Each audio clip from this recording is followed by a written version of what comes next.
के हकों की लड़ाई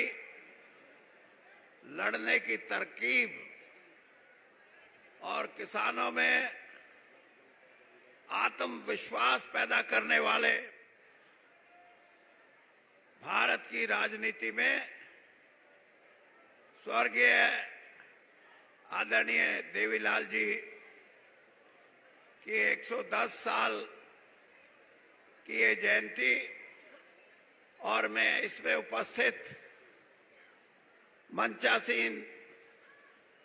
देश के बहुत ही वरिष्ठ सोच के धनी और नेता और यहाँ उपस्थित भाइयों, नौजवान साथियों और हमारी मातृशक्ति, मैं अपना एक कर्तव्य और एक निष्ठा जो देश की राजनीति में जिसकी जरूरत है, हम पार्टियों में बंध के अपने महान नेताओं के लिए अलग अलग जगह जाएं, इस बात का मैं कहीं जाए कोई नहीं जाए, कोई किसी नेता के लिए जाए, कोई किसी के लिए नहीं जाए, इन चीजों से ऊपर उठ के अगर देश की राजनीति चलानी है, हरियाणा के अंदर एक नया दौर कायम करना है, तो देवीलाल जी जैसे महापुरुषों के लिए किसी पार्टी का बंधन नहीं होना चाहिए, किसी इंसान का बंधन नहीं होना चाहिए। सबको मिलके अपने श्रद्धा सुमन उनको अर्पित करने चाहिए। मैंने जैसे कहा कि लड़ाई तो बहुत किस्म की होती है। कोई लोग यूनियन बनाते हैं, कोई एसोसिएशन बनाते हैं और अपने अपने कामों के लिए, अपने अपने लक्ष्यों की पूर्ति करने के लिए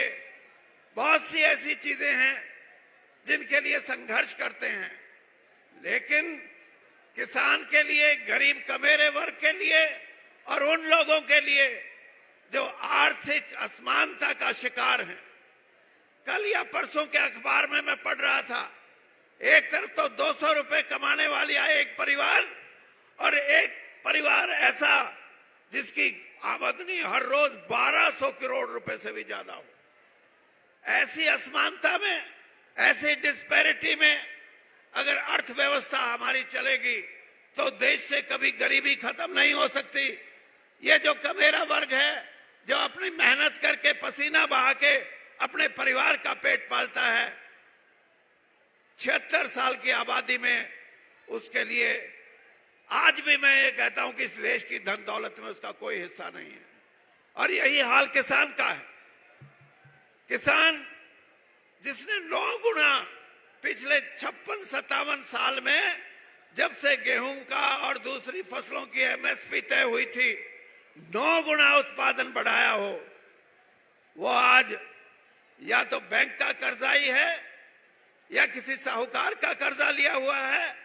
या किसी का कोई रिश्तेदार आर्थिक तौर पे मजबूत है तो उससे भी पैसा उठाया हुआ है,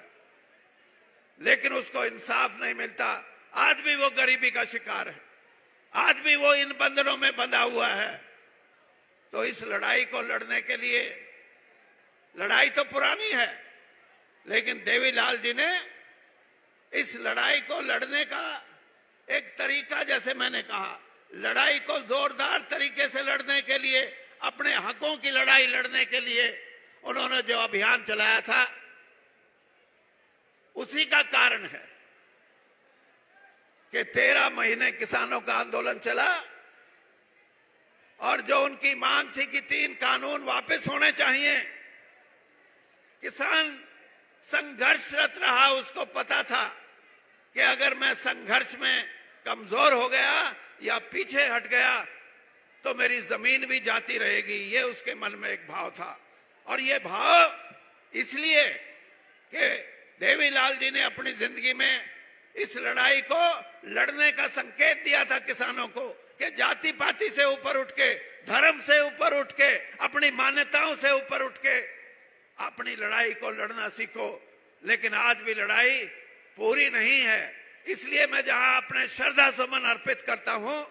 वहां मैं ये भी कहता हूं कि इस लड़ाई को लड़ना है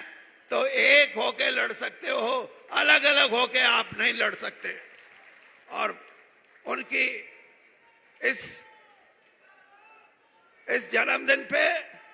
मैं इतना ही कहूंगा कि जो उन्होंने आदर्श, जो लड़ाई का बिगुल बजाया था, मैं आज 77 साल का हूं। मेरा राजनीति से नहीं, लेकिन एक बात आपके बीच में कह के जा रहा हूं कि जब तक जीवित रहूंगा किसान की और कमेरे वर्ग की लड़ाई लड़ता रहूंगा। यही प्रेरणा देवीलाल जी ने दी थी। धन्यवाद।